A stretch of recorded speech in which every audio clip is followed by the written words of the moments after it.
Michael always left his front door unlocked, not because he trusted his neighbors, not because this was some friendly little American suburb where people looked after each other. He left it unlocked because he'd had 2 heart attacks before turning 50. He lived alone half the week because his wife worked nights, and somewhere along the way he'd quietly decided that if he collapsed in the kitchen one day, at least the paramedics wouldn't have to break a window. It sounds ridiculous until you realize he wasn't joking. That's the strange thing about some American cities. Nobody wakes up one morning and says, "Today my life will fall apart." It happens slowly, so slowly that by the time you notice, you've already gotten used to things that would have scared you 5 years earlier. Michael was 49, worked at a distribution warehouse outside Dayton, Ohio, and had been there 11 years.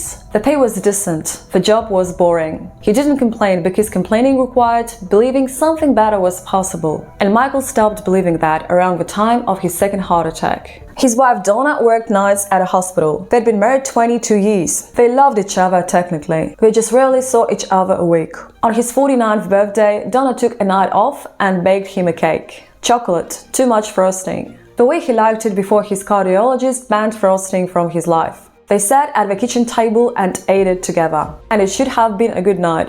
Instead, Michael felt strange. He realized he hadn't had a full evening alone with his wife in almost a year. And it felt less like a gift and more like a stranger sitting across from him, someone he used to know very well.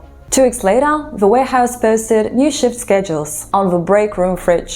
Michael's shift was being moved to nights. No meetings, no warnings, just a printed sheet with his name on it. Now he and Donna would be working opposite hours, passing each other at front door like co-workers instead of a married couple. He didn't tell her right away. That night they watched TV, and during a commercial Donna said, "You seem tired lately." Michael said, "Just tired." That phrase had quietly become his answer to everything. Tired covered the shift change. Tired covered the fact that his showers were the only part of the day he actually looked forward to. Because it was 11 minutes where nobody needed anything from him. From the outside, nobody would have called Michael lonely. He knew his neighbors by name. He had 2 co-workers texted him mostly about football. He and Donna still slept in the same bed. On paper, his life looked fine. But Michael had started to notice a difference between people who knew him and people who actually saw him. And most days, he wasn't sure which kind he had left. He took his break outside of a loading dock instead of a break room, just to avoid looking at that schedule tapped to the fridge. It was 3 a.m., cold, one buzzing light overhead.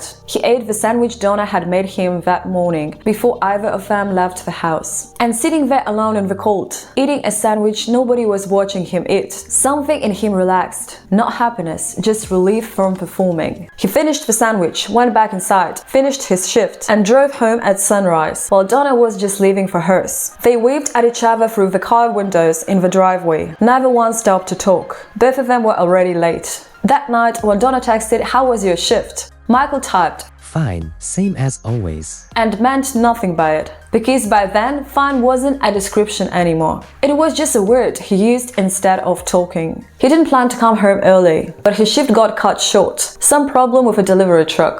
And Michael found himself walking up his own driveway 3 hours before anyone expected him. The door was unlocked, same as always. Through the window he saw Donna at the kitchen table, with the neighbor from 2 houses down. The bottle of cheap wine, mostly gone. 2 plates of microwave lasagna, cold and half-eaten. Donna's hair was loose, cheeks flushed, laughing at something with her whole body, the way she hadn't laughed in front of him for years. Sloppy, a little too loud, but happy in a way that had nothing to do with him. Michael stood there, hand on the door handle, close enough to hear the laughter but not the words. Then he stepped back. He didn't want an explanation. He didn't want questions that led to half answers, or worse, honest ones. Not because he didn't care. He was just too tired, too empty for conversations like that. So he walked back down the driveway and drove to the pub near their warehouse, the one with a flickering sign and regulars, who never asked him anything real. 2 beers, almost no words, then home at his usual time. Donna was on the couch by then, kitchen wiped down just enough to look ordinary. She asked how his day was. Michael said, "Fine." Same as always, and meant nothing by it. How many Michaels do you think are living on your street right now? People who leave, who come home, who say fine, and mean nothing by it. Let me know in the comments. Thank you for watching my stories. My channel isn't monetized yet. It's just me, a camera, and a genuine belief that stories like this one matter. If you'd like to support what I'm doing, even a small contribution goes a long way. PayPal link in the description. Stay strong, happy, and free inside.